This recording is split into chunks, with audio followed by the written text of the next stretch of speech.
Hello, everyone. Now, first of all, I put up the Torah with a commentary of last year, Shmot.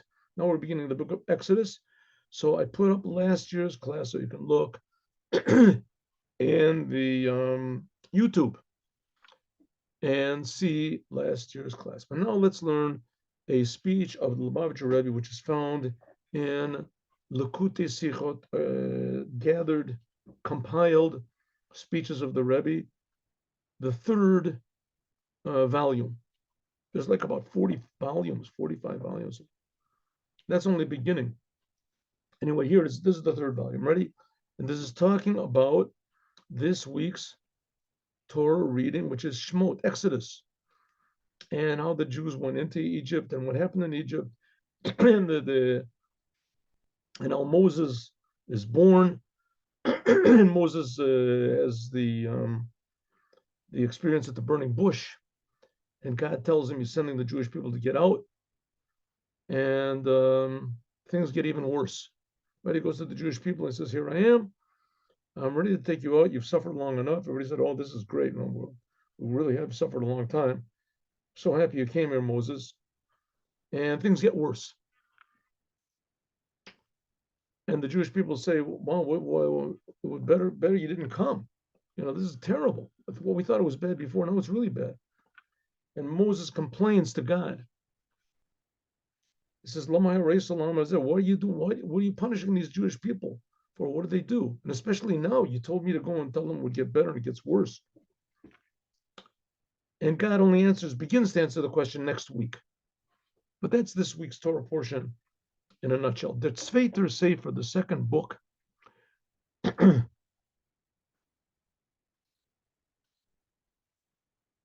the Chamisha Torah, from the 5 books of Moses, Eingrufen is called by the word Shmot. In Hebrew, it's called names. That's what it's called. In English, they call it Exodus because it talks about going out of Egypt. But the official name for it in Hebrew is Sefer Shmot, the name of the book of names. Why? Because that's what it begins with. That's how it starts off. Elu Shmot Bnei Israel. Says the Rebbe, but that's not so simple. Loit der Anai, from the beginning, Lechora, first glance, from the beginning, Elu Shmot Bnei Israel, these are the names of the Jewish people of Boim Israel that came into Egypt.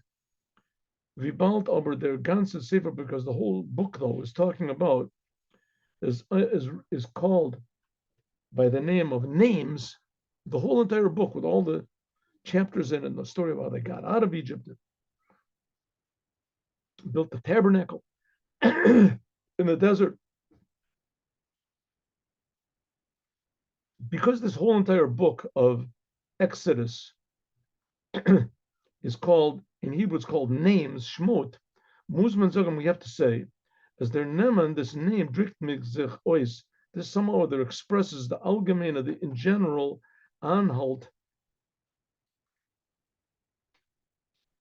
topic from the Sefer, from the book.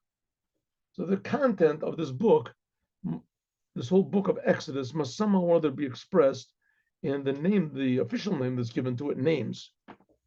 When it was the end, not just the beginning.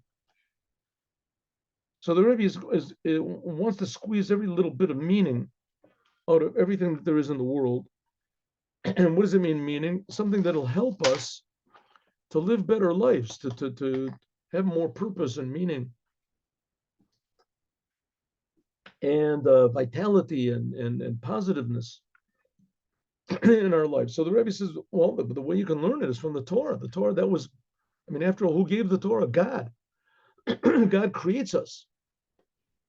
Right? All the other books, you go down to the library, you won't find one book that's written directly by God himself. Huh? Even the other religions, they say that it was a vision, it came from every word is written by God. So, God creates us. So God, he knows what he's doing. You can't get better credentials than that.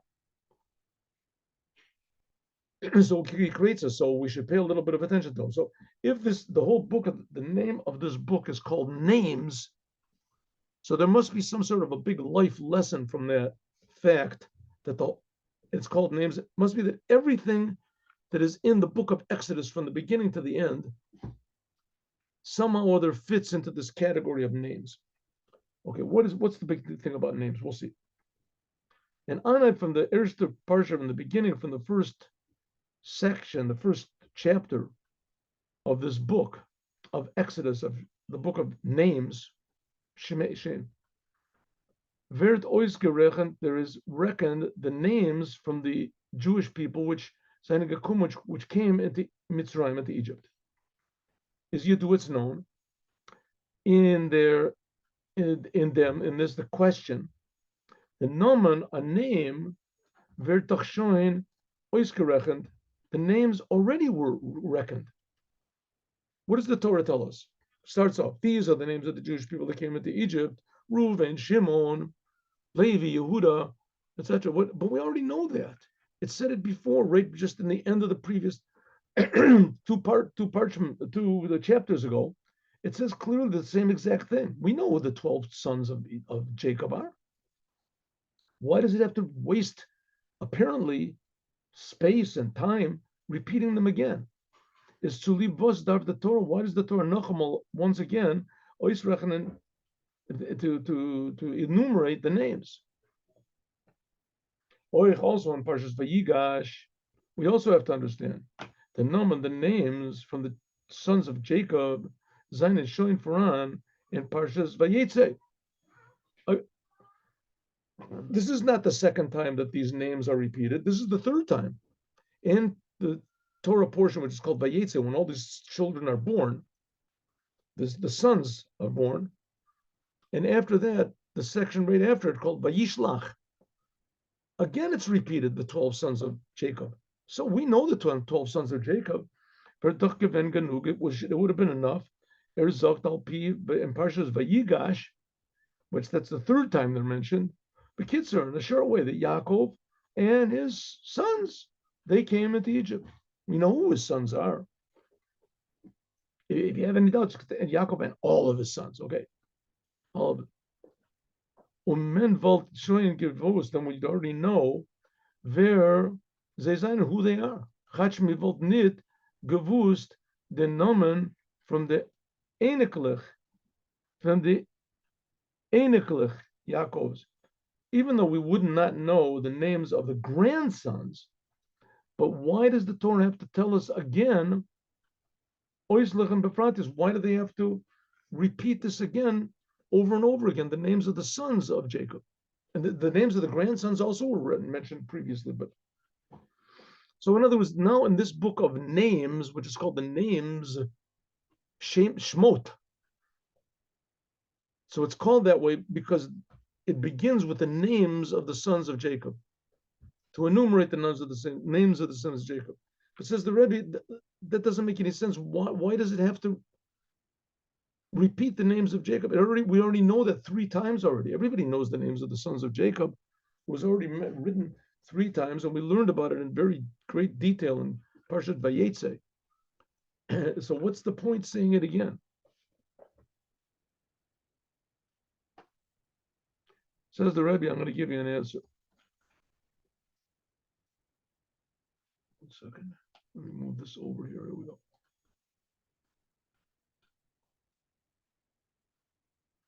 In the Midrash, it says, as those with the Torah, that with the Torah counts. The names is to Maramas, this is to hint, is the ganze 200, when Senor, the entire 210 years from the exile that the Jewish people were in Egypt, haben nicht gekannt, bewirken the Yidden, as sie sollen anderen zernamen. The 210 years of exile did not have an effect on the Jews. It did not cause the Jews to change their names. Lo shinu et shemam, they didn't change their names. Right? Take an example, the Jews came into America, but they came into America, and most of the Jews that came into America had Hebrew names from their circumcision, but they changed them. They changed the name. So instead of his name Shlomo, all of a sudden the names became Sean. Instead of the name his name was David, suddenly it became, Dick. Who knows what? Everybody, they had to change their name. Changing the name was important. My name was also changed, but it was my name when it had been changed before to a non-Jewish name when they were in Russia.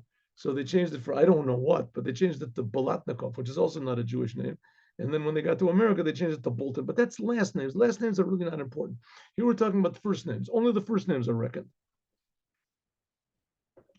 So first names usually get changed. You go to a different place, you find that the names have changed, right? His name is instead of whatever the Shmuel, it's called Sigmund, right? Instead of Yisrael, it's called Rudolph, right? They changed their names, but the Jews in Egypt, strangely enough, they were there for 210 years, and they were abject slaves. You figured they would want to get in good with the non-Jews, at least a little bit. They changed their name. They didn't change their names. Okay. The Zelber number, the same names which the Jews had when they came in to Egypt, is by Zay, Farbliben remained, Oich, Oiskendik, even when they left from Egypt. The rebirth, so therefore, Streich and Unter, therefore, is stressed. The Torah stresses to us, Zer Nomen, the names, Kumendik, when they came into Egypt, Kadei, in order to let us know, as they Zayin and Taka, the Zelber Nomen from the Bnei Israel, the same names as the Jewish people, wie they weren gerufen, how they were spetterdig later on, and when they left Egypt. But we talked about that also in the morning class. Says the Rebbe, das is aber lechora, but at first glance, this is not nitkein genuged biur. This is not a sufficient explanation for what's the Torah, that the Torah call their tale tells us velchanomen, which names the Jews had when they came into Egypt. Reuven, Shimon, etc. It could have just said the Jews did not change their names. That's all. First of all, we know the names of the tribes, like we said before. We know the names. So it could just say when the Jews left, they had the same names. That's all. What does it have to repeat it again the fourth time to repeat the names again? If it tells they didn't change, just say Torah could say they did not change their names. Lloyd Midrash, according to the Midrash, is Dach Belois Nogia would have been enough. So Vezan, as they have been Zayin and Noman, Nitgedyom, just say the Jews, when they left Egypt, they didn't change. From this was the Torah, which the Torah says, Eila, these are the names of the Jewish people. And their Tzilton tells us, as their name, that the names were Gaven, Ruvain, and Shimon, is verstandig, so it's understood as Oich in them Oiserechen there. Also in the details, in the enumeration of the details of their names, there's also some sort of a big lesson. All right, so again, we just have to remember that this Torah, is written by God, and it was written 3,300 years ago, and it's also written for us. So these names that the Jewish people had when they went into Egypt and they came out of Egypt. So first of all, that was 3,300 years ago. So what do we care that they didn't change their names back then? I mean, everybody changes their names now. So what's so great about what they did 3,300 years ago? And not only that, like the Rebbe said before, this is the fourth time that it's repeated their names. Why do you have to repeat them? Why do you have to have all the details? And if you want to tell us they didn't change their name, just say a sentence that didn't change their names. That's all. Why detail? Well, the details. So there must be something to learn. If God writes this in the Torah, it must be something very important. While in Torah is doch als bedir, because in the Torah everything is exact.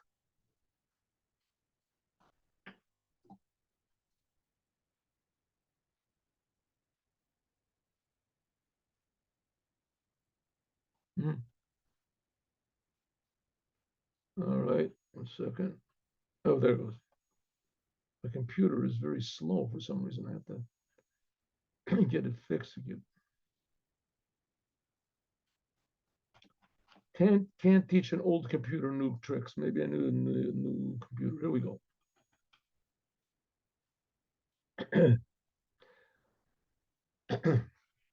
All right. So far we're left with two questions. Number one, why does the Torah have to repeat these names so many times? Number two, why is this whole Torah portion, in fact, this whole book called called names, Shmot?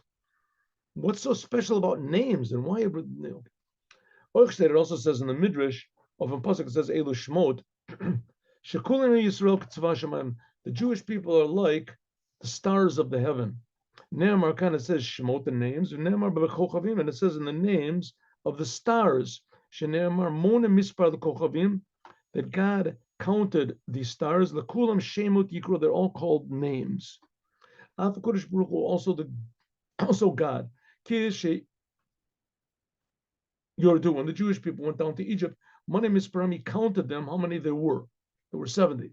Because they were counted, they are compared to the stars as Korah Shemot, so he gave each one of them names. That's what it says. Shmot ben Israel, these are the names of the Jewish people. As Yidden, that the Jews, and that the Jews are compared to the hosts of the heaven. Punkt wieder Eibishter, just like God counts. He's just saying in Yiddish what we just finished learning. Zählt the star, counts the stars. And Ruf say Alman, they're all called names. He also counted the Jews, and also a Rabge endert Kain Mitzrayim, and also when they, a Rabge anidert, even when they went down into Egypt, when Hadze Alman Gegrufen Shmos, and all were called names. Nidert means to go down. And thus says this means, as the Eibishter that God had they angerufen mit den Shemos, they called them by names in order to oisdriken, in order to express their importance. When the Jews went into exile, they can get lost. The Rebbe, so therefore, sailed they, their Eibishters, therefore God counts each and every one of them, unruft they on, and calls them all by names. Oh, wow, I forgot to make this big. Somebody likes this one. It's big. There we go. Kadean orders a Zolan Oich in Gullus, even when the Jews are in exile in Egypt, Nid Buttelver, and they won't get absorbed in the Jewish people. How do they call it? There's a good word for them. All right. Val, because Davar Shabaminya, because the thing which is always counted, Azach versus Getzel, the thing which is counted is not buttle. There's a principle in Taruvos that a Davar Shabaminyan is never buttle. I think that's in Kuf Yud. I think so. In Yuridea. Anything which you always count. In other words, if you're in a town, let's say, where they never sell eggs by the bushel. I lived for a while in Ann Arbor, and it was a very sort of surrounded by agricultural things. And there was a marketplace. They used to sell eggs by the bushel. A basket, you buy a basket of eggs. It wasn't really that important how many eggs there were. People didn't care. You bought a basket of eggs, that was the amount. So in a place where there's a basket of eggs, if you get one egg, let's say that you know for sure is not kosher, for some reason you know it's not kosher, and that one egg gets mixed up in two other eggs, then it's okay. It's kosher. 1 and 2 is it. But if you live in a place where they count every eggs, like for instance in every normal city, so you never buy a basket of eggs in New York or in Tel Aviv or something. You buy 12 eggs, you buy a dozen eggs, 30 eggs. No, so if it's a place where eggs are counted, then if one not kosher egg gets mixed up even in a million other eggs, you can't eat any of them until you discover you have to where that not kosher egg is and throw it away. But if you don't, you can't eat any of them. You have to crack them all open until you find that one. That's called the davar shabaminyan. A davar shabaminyan, a thing which is always counted, is never negated, because in this case we're talking about something forbidden. But if the forbidden thing is something which is always counted, in a place where they always count, for instance, eggs. So if you have one treif egg, then that egg is never negated. It makes everything, we suspect that every egg is the treif egg. Mikoshka, no much more so, as is very nitfar gessen azach was vert gerufen mit anamen. Okay, so he says that's why maybe why God counted the Jews, He gave them all names because the thing which is counted and as a name, so it's never negated. So therefore, the Jewish, that was just the example I gave was for bad, but here's the example for good, that the Jewish people would always retain their identity because they have their names. Was das is noch mehr chashivus vi davar shebamin. This is even more important than a thing that's davar shebamin. It'll never be forgotten because you have a name to it. Either din like by b'shicha, like the law of forgetting something, as b'shas der balabayas forgets tavua, or for frucht, he forgets grains or fruit in the field, is the shicha. It's called what's called shicha, and he can't go back and get it, and he has to leave it there for the poor people. Und es belonged to the honor, it belongs to the poor people. Then, when forgets, if he forgets, if he forgets a Zacha thing, was very Gerufen, which is called by a Bezunderanum, which is a special name. Vida Lashon the Mishnah, like it says, called Zayat Sheish Lo Shem Basada. It has a special name, right? The Schmerel's olives, whatever is pandemonium olives, something special olives. Is this nitkain shikha? It's not considered to be forgotten. Thus, this means as a gam lefisha, even though temporarily, un oisulech and seemingly, had as their balabayas forgotten. He did forget it. This grains in the field is this nit al shikha, but it's not called forgotten. Why? Was very hefker that it belongs to the poor people, to anybody. While to leave the chashivas because it's so important that you gave it in a name. Is the shichcha not kind emes forgets it, therefore this can never be forgotten. The same thing with the Jewish people. By God calling the Jewish people names, so first of all of them were counted, but even more, each one has a name, and therefore they will never get assimilated and lose their identity. Und bepinimis hat oif im der balabayas kein mol nit forgets, and therefore we can see that God never forgot us. Therefore he called names for all the Jews. So no matter, even though that apparently it looks like the Jews look like everybody else and they act like everybody else, but because they have different names, at least God gave them different names, so they'll never be forgotten. Azoy is oich mitten gullus, also in the exile. Was cooked ois, that what it appears, oisuliche, externally, vishicha, that God has forgotten us, but Tomer Tzion is Avani Hashem Shechachani, like it says in the prophet, that God, Zion, Jewish people have said that God forgot us. This is in Isaiah. And that God has abandoned us. Is vibal, but because the Jews are a davar chashuv, because the Jews are important to God, because Kodesh Baruch Hu, God calls names to each one of them. As Kenan Zayidin nit batel veren, the Jews can never be assimilated, they can never be dissolved or forgotten or hefker or what is it, ownerless. Nit batel veren, sorry, a hefker, sorry, chas v'shalom, God forbid. Well, they're Abishter because God forgets ze kainmal, that God can never forget them. Therefore, Chach in Aneb, even at the beginning, far gelecht der Midrash, the Midrash compares the Jews to the heavens. Was is their gain because the Jews, which includes that also the sun and the moon, as Firtois, but the Midrash says that the Jews are compared to the stars. In Sabah Shamayim, because in the stars, Gufa, having Kochavim Amayla, they have something better than the sun and the moon. In the beginning, the Midrash says the Jews are like the hosts of the heavens, so you might think they're like the sun and the moon also. And it says, no, they're like the stars. The stars are in some way better than the sun and the moon. Why? Because on the sun and the moon, it says, Chafra Lavana Vabusha Achama.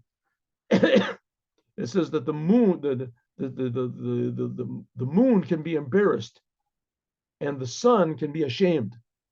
But the stars, they exist forever. The light of the sun and the moon, it says that they were limited in the beginning of the creation, but stars are always the same. And also the same thing by Jews, that they always remain the same.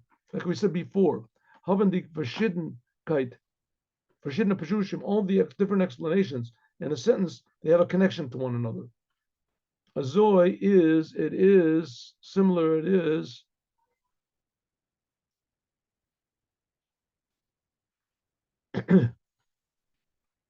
Okay, so now we're getting a little bit closer to at least some sort of a meaning.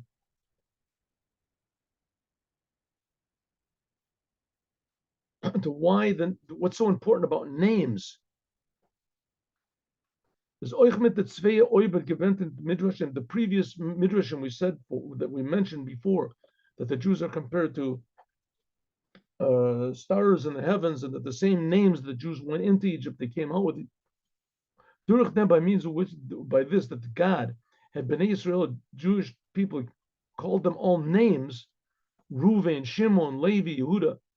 Zayin is a given a davar chashuv. They are an important thing. Was vert nit batal, which is never can never be negated. And das kufa, and this itself, hat say given the koch. This gives the Jews the power. V'erzach, like it says in the other midrash, shalosh shinu et shemam, that not to change their names. As their gullus, the exile of Egypt, hat oiv say nit gepoiled, that didn't have an effect. Und they sein and Royce, and they went out from Egypt with the same names, and it was the same identity with which they went in. And that's because God gave them these names and they didn't change them. So they always held on to their identity because they are important to the Creator. So we're going to see there's something very precious and very special and valuable about Jewish identity, that the Jews have to retain their identity.